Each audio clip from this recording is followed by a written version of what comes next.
Hi, last time I offered suggestions toward achieving fully committed love. One idea involved finding a partner willing and able to give love. And the second recommendation was to accept the sizable risk of not holding back in regard to your own giving. But what if you're already in a relationship wherein the giving feels persistently one-sided? And you're doing your 90% and it feels as though you've been both consistent and persistent. Well, it nearly always tends to feel that way because we're generally so much more aware of our own efforts toward giving. Only you know what's going on in your mind, how often you refrain from that nasty rejoinder or make a special, if secretly ambivalent, effort to say thank you.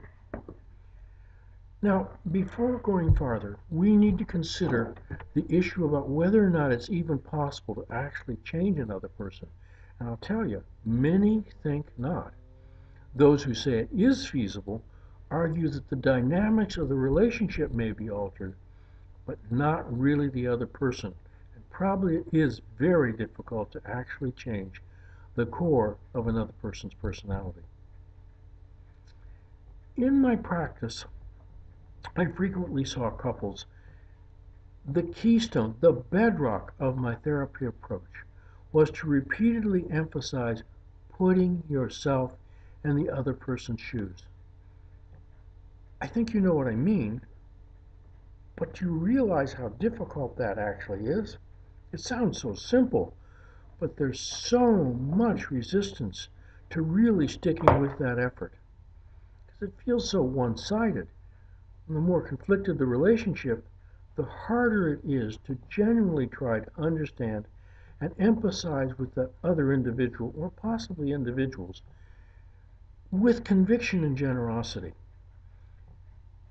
Note that putting yourself in the other person's shoes dictates giving that person what she or he wants, not what we would like for that person to give us necessarily. Like she or he may want cherry pie, not the chocolate cake that we'd prefer. Yesterday, in thinking about talking to you, I realized that there was a missing piece, and it has to do with humor. Humor is extremely important in a relationship. Um, it's powerful medicine, and if the relationship is in trouble, if somehow or other you can end up laughing together at something, it really can help.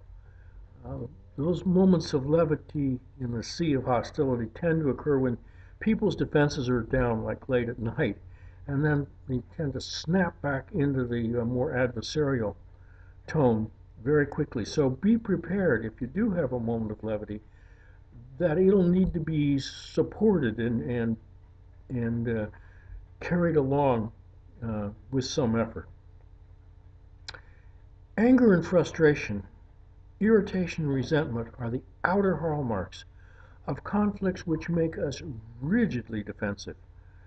We don't listen when that other person speaks. As soon as the other person begins to talk, we're formulating our defensive response. If we hear anything, we tend to interpret and distort the message, especially the emotional component, to fit our own negative mood. Putting yourself in the other person's shoes in a genuine way is a tough sell. The harder we try, the more vulnerable we are.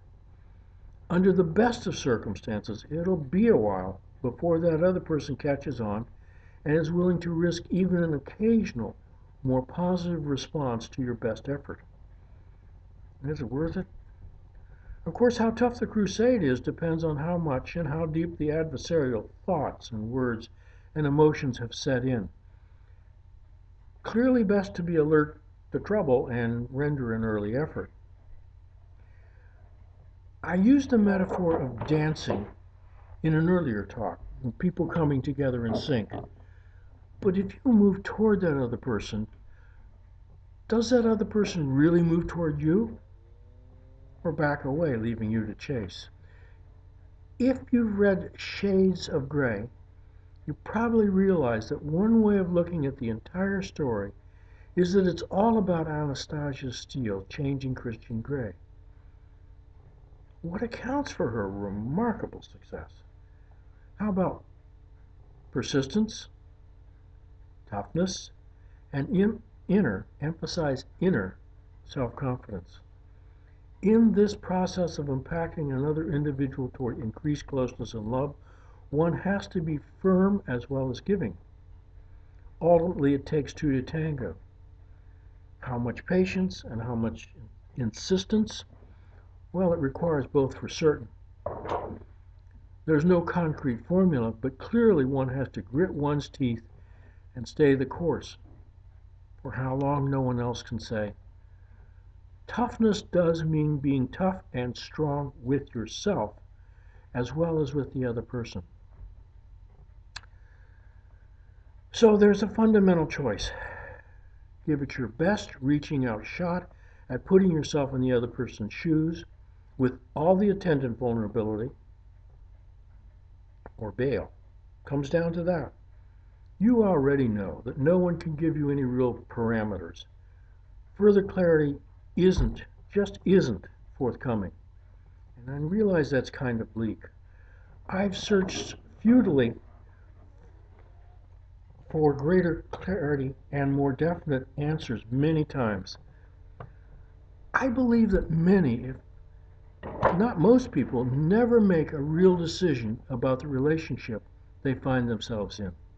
They, or maybe I should say we, try very hard to ignore the worst aspects, hoping that prayer, change of luck, passage of time, winning the lottery, will make something change for the better.